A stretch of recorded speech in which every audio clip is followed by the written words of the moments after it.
Filologi kelas C. Perkenalkan, saya Adelia Rizkia.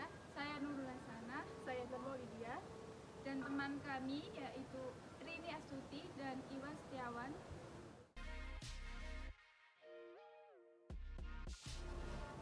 Sebelum menelusuri lebih lanjut mengenai naskah Kakawin Arjuna Wiwaha, mari kita simak terlebih dahulu wawancara anggota kelompok kami yang bernama Iwan dengan kakak tingkat yang mengambil peminatan filologi. Assalamualaikum warahmatullahi wabarakatuh. Baik kawan-kawan, perkenalkan, nama saya Iwan Setiawan. Di sini saya sebagai reporter akan mewawancari salah satu mahasiswa senior yang mengambil minat filologi. Baik, di sini sudah bersama dengan kakak siapa? Silakan. Perkenalkan, nama saya Reza. Saya dari Bahasa dan Sastra Indonesia angkatan 2018 dengan peminatan filologi. Baik, di sini sudah ada beberapa pertanyaan yang akan saya ajukan kepada kakak Reza. Yang pertama, apa alasan kakak mengambil minat filologi ini? Kalau ditanya apa alasan mengambil minat filologi, sebenarnya ini karena saya tertarik dengan apa yang namanya kebudayaan. Sudah sejak SMP, saya sudah sangat menyukai seperti wayang, tari-tarian, dan sebagainya. Nah, ketika di SMA itu saya agak bingung karena teman-teman saya itu peringkatnya di atas-atas. Jadi ketika saya mau ngambil UGM, UNS, UI itu seperti apa ya? Saingannya itu terlalu berat, dan pada akhirnya saya memilih UNAIR dan mencari-cari sekiranya jurusan apa yang cocok untuk saya dan sesuai dengan passion saya. Akhirnya saya menemukan Bahasa dan Sastra Indonesia ini, dan yang mana di dalamnya Bahasa dan Sastra Indonesia UNAIR ini ada peminatan filologi, yang mana filologi itu berkaitan dengan kebudayaan dan lain sebagainya. Jadi kurang lebih seperti itu sih. Mengapa saya memilih peminatan filologi, karena saya sendiri menyukai apa yang namanya kebudayaan. Baik. Bagus sekali. Yang kedua ini terus naskah apa aja yang udah kakak teliti selama ini? Oh iya, sebelum menyinggungkan naskah ya, saya mau jelasin dulu filologi itu sebenarnya apa ya? Kalau orang-orang awam, bukan orang awam sih, mahasiswa Bahasa dan Sastra yang maba semester 1, 2, itu pasti memikirkannya filologi itu cuma naskah. Iya. Padahal sebenarnya filologi itu bukan naskah saja, tetapi ada yang namanya folklore atau tradisi lisan. Nah, ketika kalian menginjak semester 5, semester 6, kalian akan dihadapkan dengan dua pilihan ketika mengambil peminatan filologi. Kalian mau ngambil tradisi lisan atau naskah. Nah, kebetulan saya ini mengambilnya tradisi lisan. Tetapi sebelum mengambil tradisi lisan ini pun, ketika mata kuliah kodikologi dan tekstologi itu, saya juga pernah meneliti naskah. Yang di kodikologi itu ada naskah apa ya? Serat Dharma Wasita. Itu serat yang berisi lagu-lagu, dan itu karangan salah satu KGPAA Mangkunegara 1 atau 4 ya, saya lupa. Yaitu disusun oleh beliau, dan itu berisikan tembang-tembang mocopat. Dan di dalam tembang mocopat itu terdapat seperti nasihat untuk anak cucunya yang ingin menikah agar hidupnya tuh senantiasa rukun, tidak bertengkar, dan seperti itu. Yang satunya lagi tuh untuk tekstologi, saya pernah mengambil Babat Tanah Jawa. Babat Tanah Jawa untuk tekstologinya itu berbeda ya antara kodikologi dan teknologi. Kalau kalian kan baru kodikologi ya. Kodikologi itu hanya meneliti hal fisiknya saja, seperti ilustrasi, iluminasi, tulisan-tulisannya seperti itu. Dan saya menganalisis Serat Dharma Wasita itu berdasarkan kodikologinya. Sedangkan yang tadi Serat Babat Tanah Jawa, saya menganalisis tekstologinya atau isinya seperti itu. Kalau yang isinya itu apa aja yang dianalisis? Kalau yang tekstologi ya, yang tadi Babat Tanah Jawa itu ya kurang lebih sama seperti kita mengambil sastra ataupun linguistik. Jadi tekstologi itu kita transkrip atau ubah dari kita transliterasi dulu dari yang namanya aksara Jawa kan itu, diubah ke bahasa kita artikan, baru setelah itu dulu saya menganalisnya dengan teori analis struktural. Sebenarnya bisa dengan teori-teori lain seperti teori yang ada di linguistik ataupun sastra yang lain. Tapi pada saat itu saya lebih memilih menggunakan teori struktural karena jauh lebih gampang dan lebih mudah dipahami untuk saya dan teman-teman saya, seperti itu. Pertanyaan selanjutnya ialah tolong kakak ceritain suka duka selama mengambil peminatan filologi ini. Suka dukanya ya? Ya. Mungkin ini sih, karena saya semester 6 dan ini lagi pusing-pusingnya skripsi, saya lagi pusing untuk mentranskrip atau mengalihwahanakan, bukan. Ini kan saya ngambil wayang. Ya. Wayang itu kan seperti yang kalian tahu itu berupa percakapan orang kan, Ya. suara percakapan orang. Nah, saya harus mengubahnya menjadi tulisan. Otomatis ketika dalam hal-hal tertentu ya, ada yang kita nggak dengar kan, seperti ini tadi ngomong apa, ini bahasa apa. Jadi kesulitan saya untuk saat ini tuh agak yaitu mentranskrip yang dari video tadi ke tulisan. Itu cukup menguras tenaga dan pikiran juga. Bahkan sampai sekarang ini saya masih bingung karena tidak terlalu paham bahasanya juga. Dan untuk teman-teman saya kebanyakan pun ketika transkripsi ini kesulitannya dalam hal transkripsi, karena itu baik itu naskah maupun folklore. Transkripsi Kak ya. Iya, transkripsi itu seperti hal yang menurut saya itu sangat sulit dan iya. Kayak horor gitu kan. Iya, itu benar-benar Kalau sukanya apa Kak? Sukanya. Sukanya. Selama mengambil minat ini. Kalau filologi itu sukanya itu sebenarnya banyak. Kalau sebelum pandemi ya, kalian itu kalau mengambil mata kuliah folklore, kalian bisa ke daerah-daerah seperti Museum Sono Budoyo di Yogyakarta, ke Museum Patung Tular, terus ke Keraton Mangkunegara di Solo, terus kayak Itu Pakualaman seperti itu. dibiayain sama itu. Iya, dibiayain sama kampus. Itu Gratis namanya. berarti? Iya, nanti namanya tuh PKL. Jadi kalian ketika mengambil, sebenarnya kodikologi itu juga ada PKL-nya. Kalian bisa ke museum-museum gitu, tapi karena ini namanya pandemi, ya udah, jadi kalian mungkin seperti teman-teman saya beberapa yang dulu itu nggak bisa buat PKL seperti itu. Tapi itu asiknya sih, kalian bisa kemana-mana tapi dibiayai sama kampus. Jalan-jalan gratis Iya, Kak ya. sekaligus bisa jalan. Itu sih. Itu asiknya. Lanjut, pertanyaan selanjutnya ialah naskah apa aja yang paling menarik untuk diteliti selama kakak meneliti naskah sejauh ini? Yang menurut saya paling menarik ya, karena saya baru meneliti 2 naskah antara Babatana Jawa sama Serat Dharma Wasita. Yang menurut saya menarik itu adalah Serat Dharma Wasita, karena seperti yang saya jelaskan tadi, di dalamnya itu ada nasihat-nasihat untuk kita yang hendak berumah tangga atau sedang berumah tangga untuk hidup yang jauh lebih baik, terus bagaimana agar selalu rukun, bagaimana cara merawat bisa dikatakan parenting sih, bagaimana cara parenting kepada anak-anak kita yang benar, seperti itu. Karena bisa dikatakan apa yang diajarkan oleh orang-orang sekarang ini seperti nasihat-nasihat itu, padahal nasihat-nasihat seperti itu sebenarnya sudah ada di naskah-naskah seperti itu. Itu salah satu juga bisa dikatakan menariknya filologi sih, seperti itu. Kayak gitu sih. Ya, baik. Untuk pertanyaan terakhir ialah hal apa aja yang udah kakak dapatin selama mengambil minat ini? Hal yang aku dapetin selama mengambil minat ini ya, tentunya yang pertama itu wawasan aku soal kebudayaan itu jauh lebih bertambah. Wawasan aku soal penaskahan itu jauh lebih bertambah ketika aku menganalisis naskah-naskah sama teman-temanku.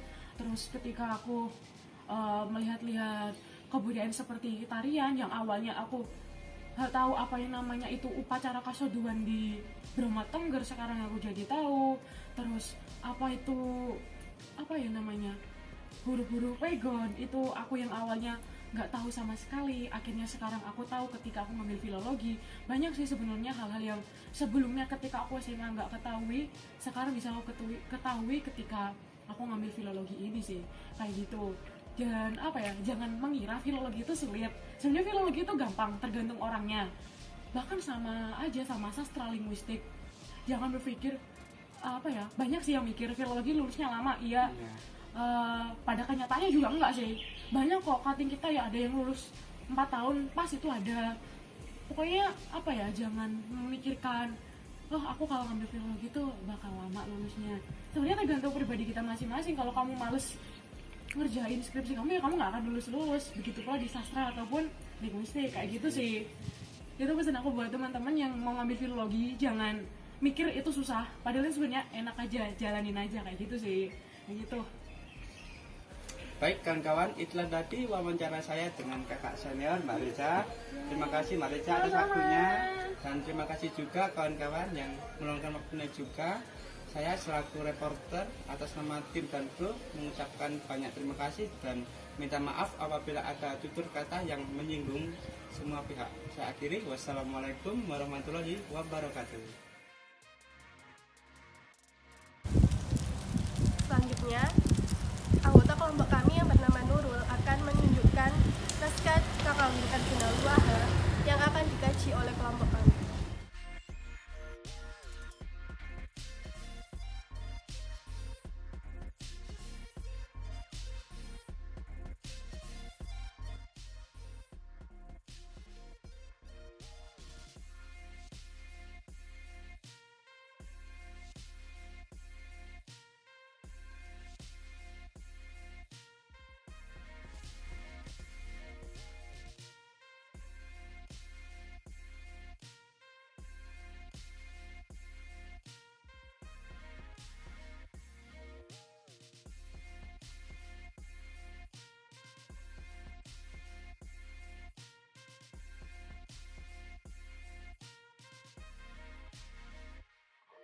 Halo semuanya, kenalin nama aku Rini Astuti, aku juga bagian dari kelompok ini. Tadi kan sudah jalan-jalan bareng Nur Maulidia dan Nurul Hasanah. Selanjutnya kita bahas yuk penelitian kodikologi naskah Kakawin Arjuna Wiwaha.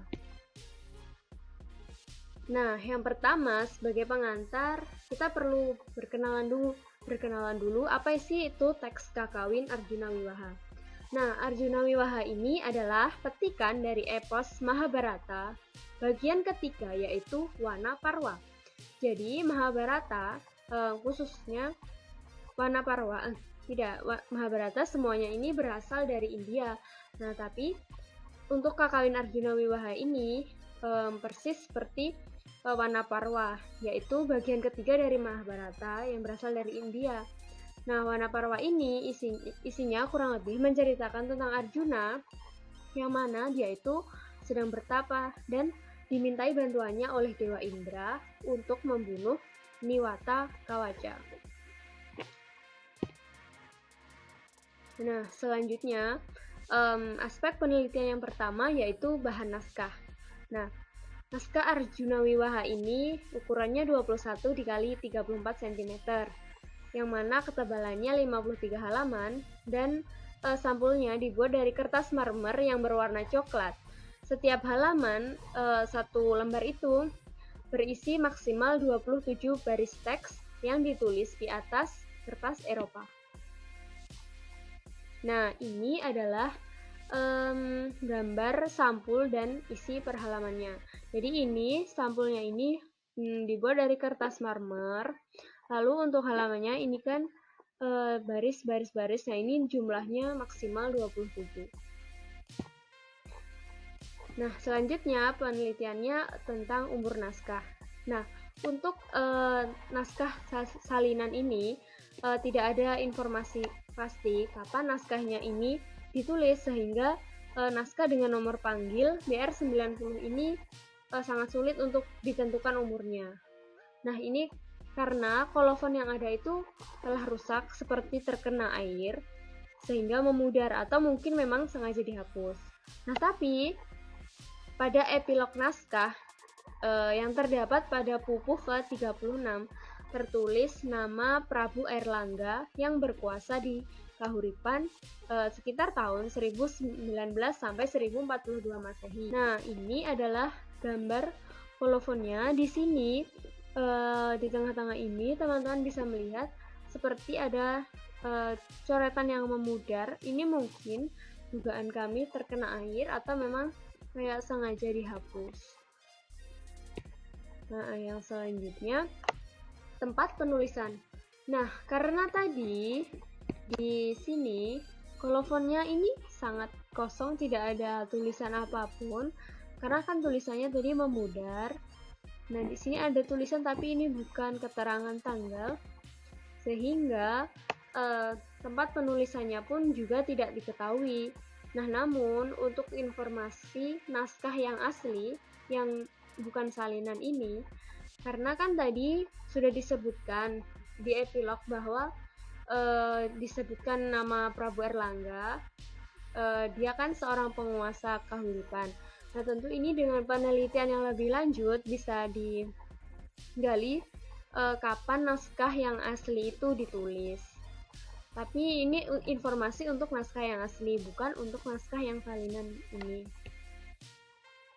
Baik, selanjutnya, siapa sih penulis naskah salinan BR90 ini?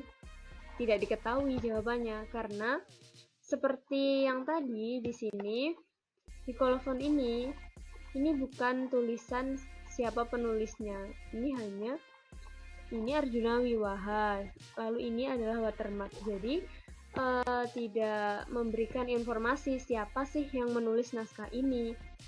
Nah, namun teks asli Arjuna Wiwaha itu diketahui ditulis oleh Empu Kanwa, karena kembali lagi ke epilog tadi yang ada di pupuh ke-36, di situ jelas sekali disebutkan nama Empu Kanwa. Nah, selanjutnya untuk keadaan naskah sendiri, ini naskahnya kondisinya sangat baik ya, karena kertasnya tidak rusak, masih utuh, walaupun ada beberapa tetesan noda tinta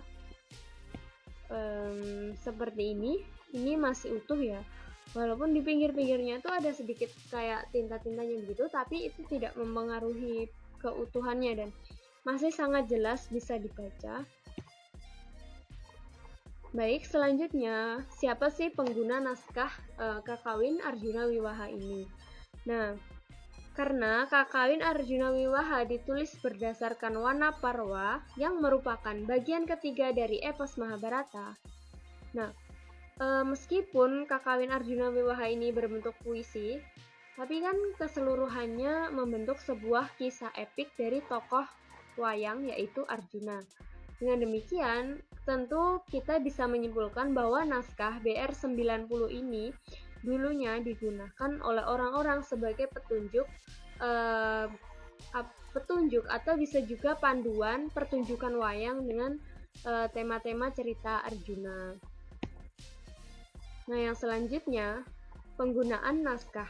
Nah, jadi naskah BR90 ini kan tadi berbentuk puisi Jawa atau Kakawin yang menceritakan kisah Arjuna ketika bertapa di Gunung Mahameru, sehingga jelas tujuan penggunaannya tidak lain dan tidak bukan adalah sebagai karya sastra pada masanya.